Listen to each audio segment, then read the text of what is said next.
Restriction enzymes are endonucleases that act over specific locations such methylation positions, particular nucleotide sequences, etc. They break bonds in each of the helices in symmetrical position with respect to local axes of binary symmetry. There are 4 known types of restriction enzymes. Type 1 and 3 share several characteristics. They have restriction activity and modification activity. They cut at some distance from the recognition sequence. In the case of type 1, it cuts far away from the recognition site, either upstream or downstream, while type 3 cuts 5 to 8 bases before or after the sequence they recognize. Both they need adenosine triphosphate to move through the DNA molecule from the recognition site to the site of the cut. Type 2, they only have restriction activity, cut consistently and predictably within the sequence they recognize. They only need magnesium as cofactor, and they have no need of ATP. Type 4 enzymes recognize modified, typically methylated DNA and are exemplified by the MCRBC and MRR systems of E. coli.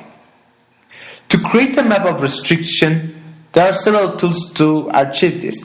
One of the most commonly used is the NavColor version 2.0. In this case, we are using a DNA sequence of DHFR control template. In order to work, we must display it in FASTA format. We also have to specify that our sequence is circular because it is a plasmid, and it must be analyzed with enzymes of NEB. After that, click on Submit. Next, we will be able to observe the map of the entered sequence, as well as the unique cutting enzymes.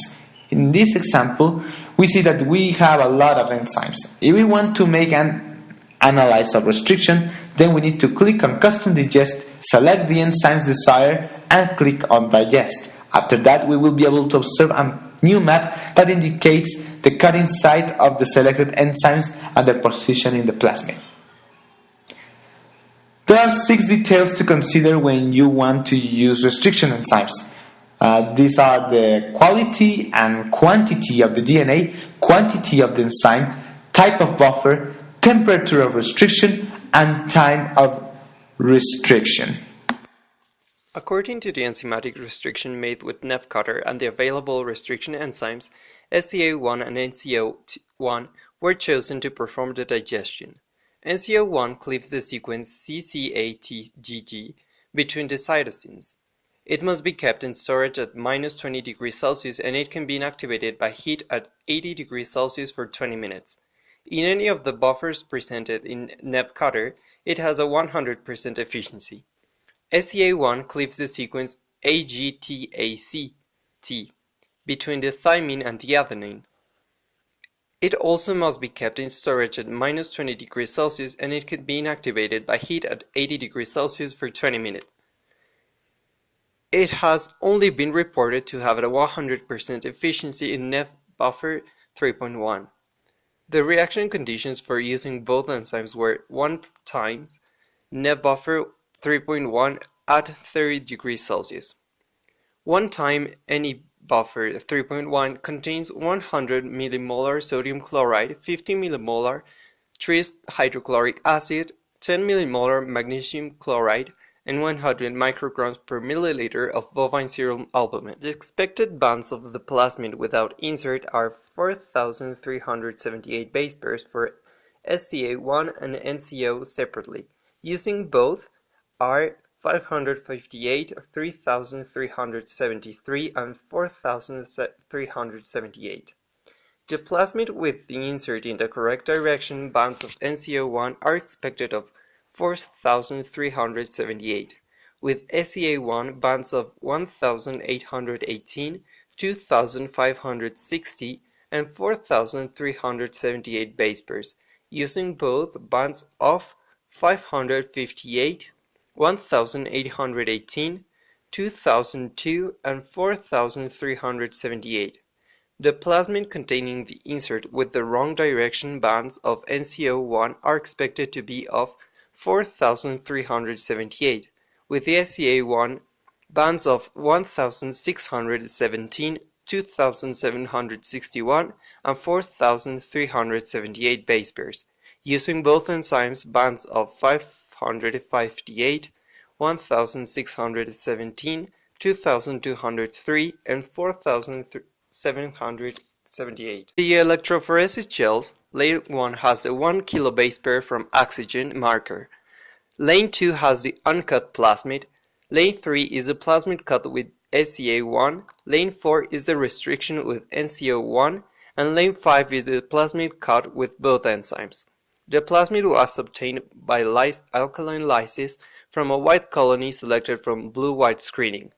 If the sample was contaminated with salts, phenols, or ethanol, they intervene in the enzymatic activity, causing it to be unspecific. This phenomenon is also known as star activity. It happens when a restriction enzyme cleaves sites similar but not identical to the sequence it should recognize.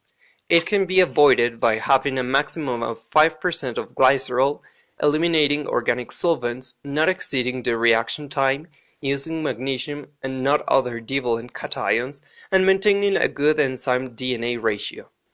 The enzymes work, both of them. The gel proves that the plasmid has the insert in the correct direction because in lane 5 the expected bands of 558, 1818, 2002 and 4378 base pairs are present. Restriction enzymes recognize a specific palindromic sequence in plasmidic DNA and code the nucleotides in that specific site, near or a little far away, but not more than 1000 pair bases. The quantity of DNA has to be in proportion of the quantity of restriction enzymes added to the reaction, because if not, the enzymes could not be enough to cut all the plasmid and therefore the ligation of exogenous DNA will not be successful.